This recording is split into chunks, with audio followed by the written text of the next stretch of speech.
Innovating Education Learning World in association with WISE, an initiative of Qatar Foundation.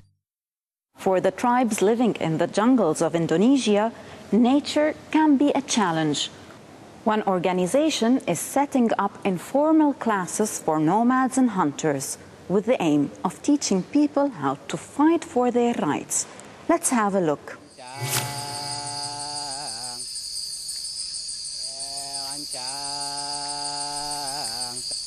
Here in the rainforests of southern Sumatra live the Orang Rimba, a nomadic group of hunter-gatherers who are struggling to maintain their traditional way of life.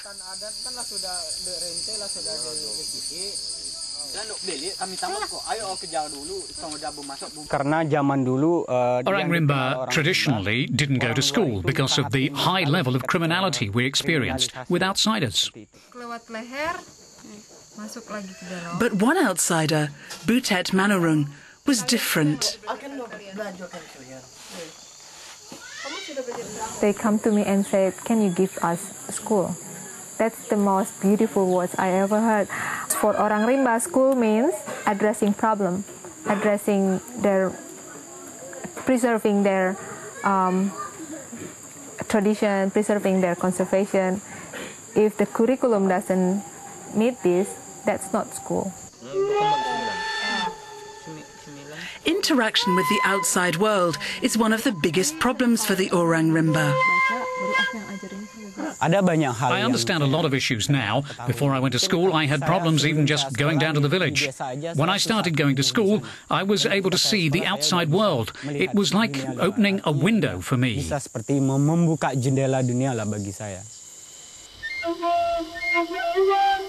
The land where the Orang Rimba live has been made into a national park, prompting fears that they would no longer be allowed to hunt or fish, meaning they would have to leave.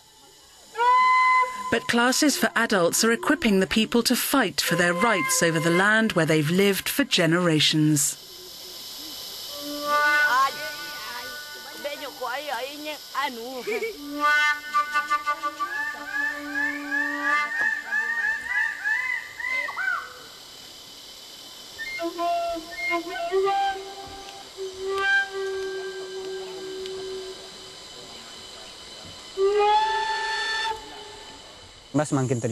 The Orang Rimba are being squeezed out. The forest is almost gone.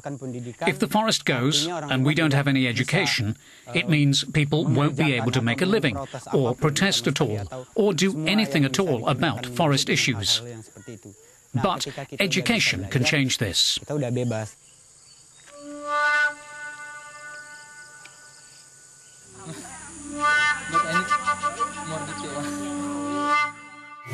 Nature has a lot to teach us, and at this outdoor preschool in Norway, children are learning about plants, animals and the environment in the ideal surroundings.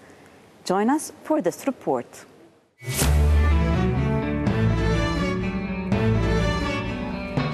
Here in the far Arctic north of Norway, this kindergarten operates outdoors all year round. Tuseladen Outdoor Kindergarten has been teaching preschoolers from 3 to 5 years old outdoors for 20 years with great results.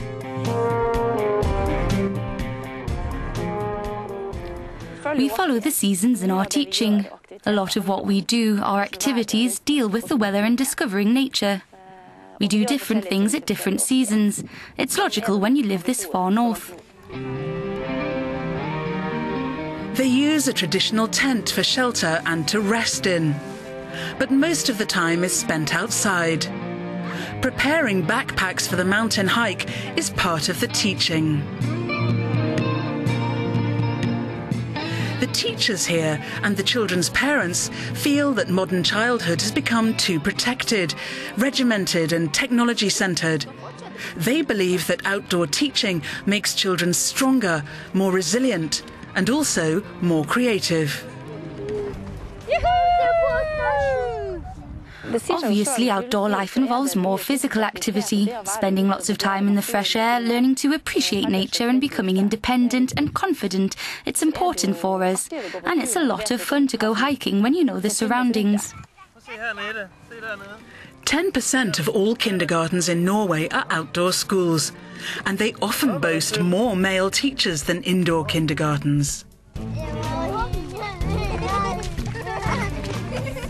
I like working with children very much. It's fun. I also like being outdoors, doing various activities all year round in all kinds of weather.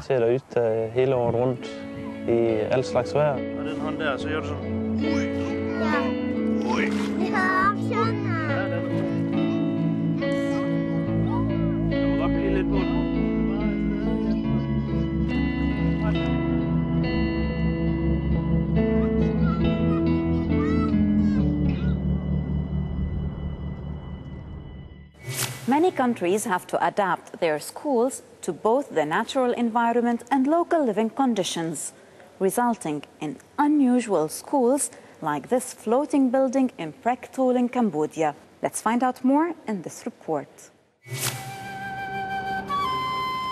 This floating village is 2 hours by boat from Angkor in Cambodia.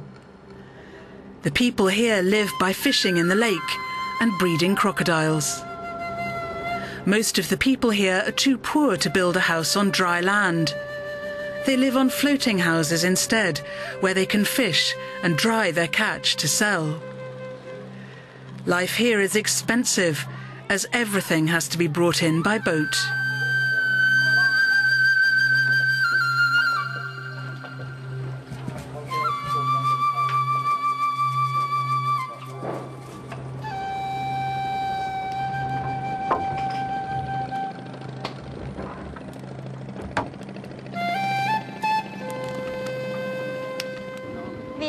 Life isn't easy. Before you go shopping, you have to have a boat. The school here is also floating, and it changes its location according to the seasons.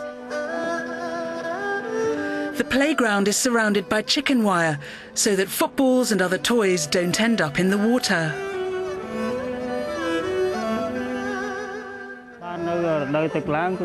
In November and December, the water comes right up to that house over there. And the school is really close to that house on dry land, on the same level as those trees over there. In December, the water rises by about 6 or 7 meters. In October and November, it can rise by up to 12 meters. In these conditions, it isn't surprising that not all children go to school. For a start, they have to be able to swim before they can join the school.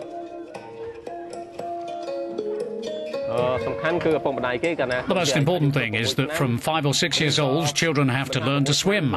All the children in this school know how to swim. But the children also need a boat to get to school.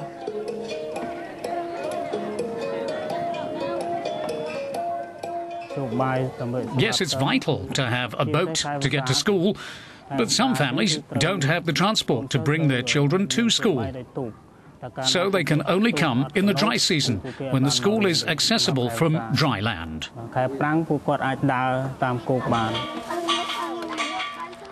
But the dry season is high season for fishing, and many children work with their parents during these months. According to the head teacher at the school, only 30 to 35% of local children come to class. And almost all the boys leave school at the end of primary to become fishermen.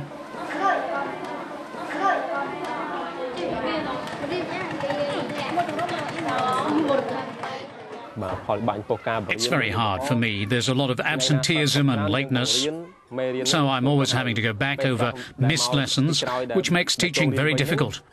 Getting through the curriculum by the end of the year is very difficult.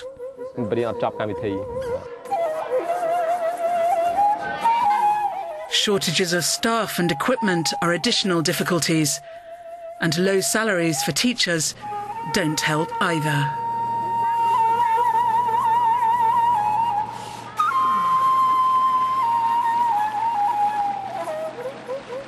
Well, that's it for this season of Learning World.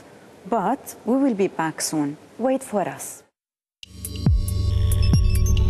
Learning World in association with WISE, an initiative of Qatar Foundation.